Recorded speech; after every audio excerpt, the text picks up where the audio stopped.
So should those 7 points be the mission statement of every temple? Can temples have an individual mission statement which is different from that? But they're very broad. They're global in scope. They are the basis of Islam's constitution, but they're global in scope. They're, you can make anything of them if you want for local areas. You need to be much more specific, for what it is that you want here, in this area, in this country, with these people, what you're trying to achieve in this geographic area. When a specific mission statement is made for an individual temple, it has to be based on those 7 points. It needs to harmonize with and be harmonious with it. It can't contradict it.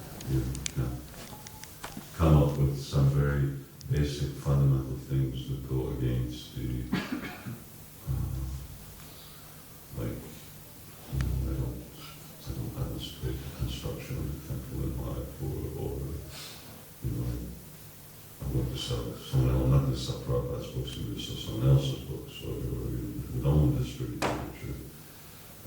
So those points are there, distribution of literature, or we want to introduce something else other than Krishna worship into our temple. We're going to put Durga on the altar.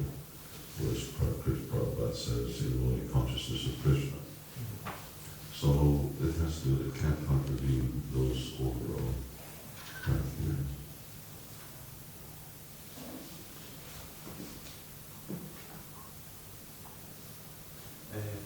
What right does somebody have, some adult have, to darken the character of a child and tell them lies?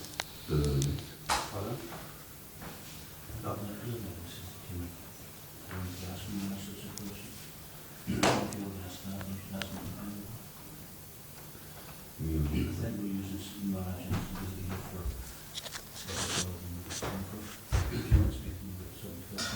Looks like what's the both of us have been asking certain questions.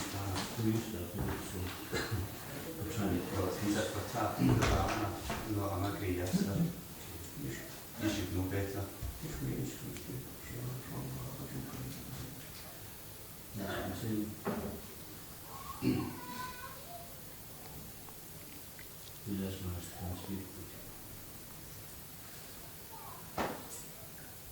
Raj himself said that he felt like he's been used as a kind of fall between tensions.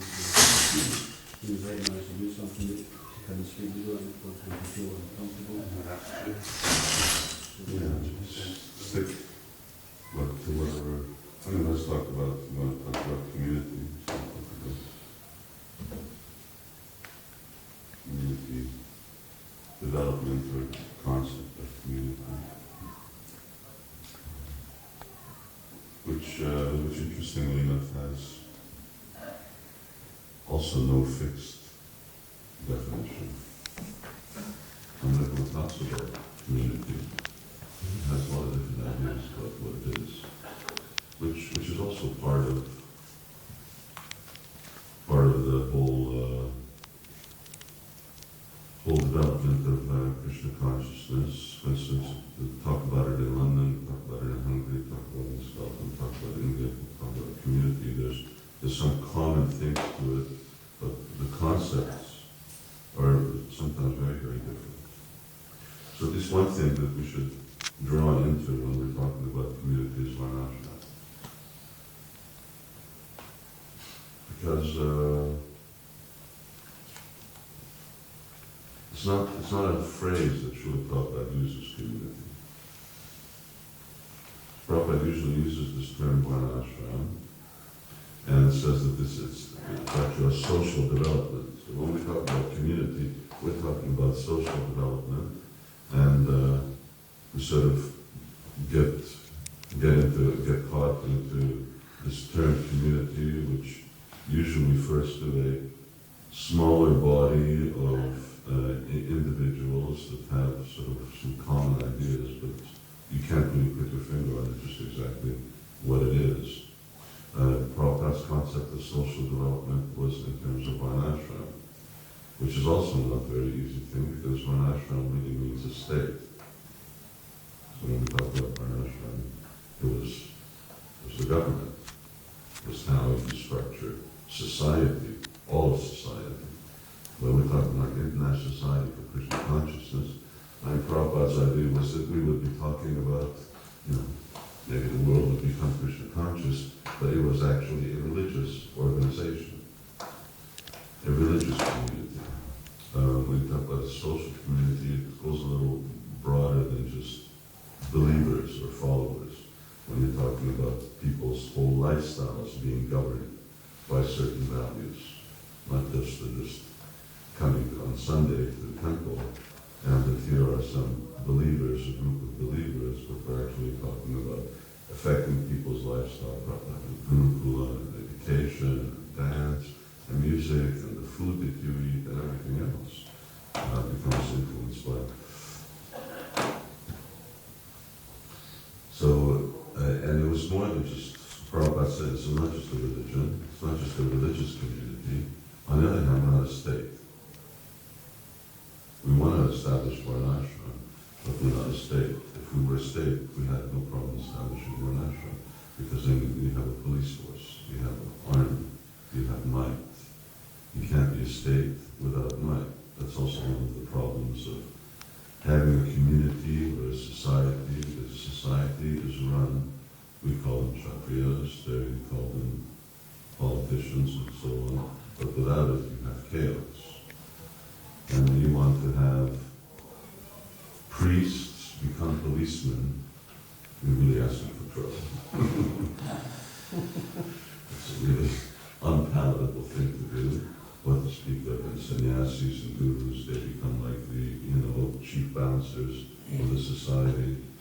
So you have a real conflict of dharma. People become extremely confused. The depth of the real social structure gets very disorganized, and it doesn't really work very well. So we're trying to actually talk about community and set up a society, but we're not the state. And, we're not going to be a state in our lifetime. It's not going to take over Scotland or the United Kingdom.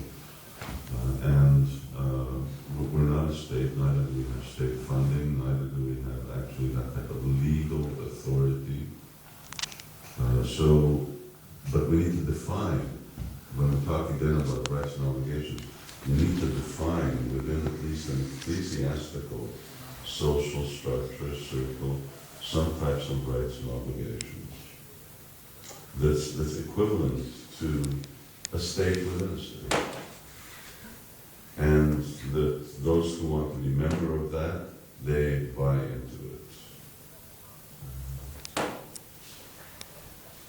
It's not an easy thing. And one of those things is that you have to have such a thing that, yes, there are consequences for good behavior, for bad behavior, for meeting one's obligations, for neglecting one's obligations. That's going to be a means of measuring it. And then who are we going to find to actually do that? And the problem is, you're talking about a religious society, a religious organization. So you've got spiritually minded people who then end up being in a position of being just like, we're setting up a judiciary in this ISKCON. We've had it before, but so that's fallen apart. We have mediation, we have judiciary, we have to have investigation, and then it's not particularly guna karma. It's not that you've got people with a tendency for being kshatriyas. You have spiritually minded people taking up these type of services, and that's why Srila Prabhupada said that devotees will have to do these things, whether they like it or not, because otherwise we can't have any type of real social structure. You can't have laws. Laws mean nothing unless you've got enforcement, especially in this day and age. And of course that's just one aspect of it, or education, which is even difficult and complex accessory